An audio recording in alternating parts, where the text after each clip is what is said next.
Hi everyone and welcome back to the Baby Sleep Magic podcast. My name is Chantal Murphy and today's episode is from a recent Instagram post that I did in regards to what your little one should be wearing when they're going to bed now that we're coming into the cooler months.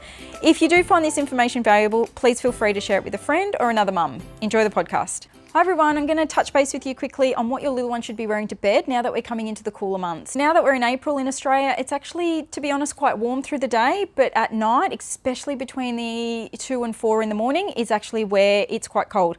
We naturally as adults will look for our doona, blanket, sheet, but unfortunately in most cases, bubbas, until they're about 5 or 6 years old in some cases, they can't physically do that. They just don't know how, and what you'll find, is they're going to wake up early because they're cold or uncomfortable. They can't really get themselves back to sleep. So I'm just going to give you a bit of an overview of what your little one should be wearing to bed now that we're coming into the cooler months. So and this is really common. I've been getting inundated with lots of messages and DMs over just in the last few days, especially the last week since the temperature has dropped, with parents really unsure what they need to dress their little one in. So if you've got a baba between the age of 0 and 2 to 2.5 years of age, it would be a long onesie. So long arms, long legs, and then in a sleeping bag. If your little one is still swaddled or tucked in, that's sufficient. That's fine, that's enough.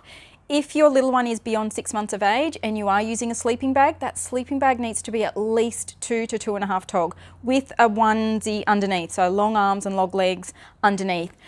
If you have a baba or a toddler in this case over the age of 2 or 2.5 and they can't fit into a sleeping bag or they don't like the feel of the sleeping bag, this is where you need to use layers because, like I said, babies cannot use blankets, they don't know how to use blankets, so you need to use layers. So as an example, for a toddler, you might want to put them in a onesie, so a long arms and long legs, but then you also might need to put them in winter pajamas on top of that. So it just might be flannelette top over the top and flannelette pajama bottoms over the bottom. And that's just going to prevent them waking up between 2 and 4 from the cold. If you do have a hot baba or a sweaty baba, what you might want to do when it is coming to bedtime, so anywhere between 6 and 7, when it's not freezing, obviously, it's certainly not that cold, you can put the fan on or put the air conditioning on if you've got the opportunity on a temperature where it's still cool enough for them to go to sleep in that amount of clothing or layers, and then anywhere between 8 p.m. and 10 p.m. turn that off, because once they're asleep, their body temperature drops anyway.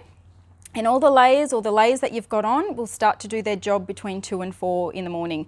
So hopefully by giving them and putting them in the appropriate clothing and layers, we'll hopefully get them through till 6 o'clock or close to 6 for the early rising. So hopefully that, guys, gives you some advice moving forward, given the fact that we're coming into cooler months. Thanks again for listening. For any additional tips, head over to my Instagram page at Baby Sleep Magic and just refer to the highlights, guys. There's lots of information on there for, dark room, white noise, comforter, napping on the go, newborn tips. There's plenty of stuff on there, videos that you can refer to.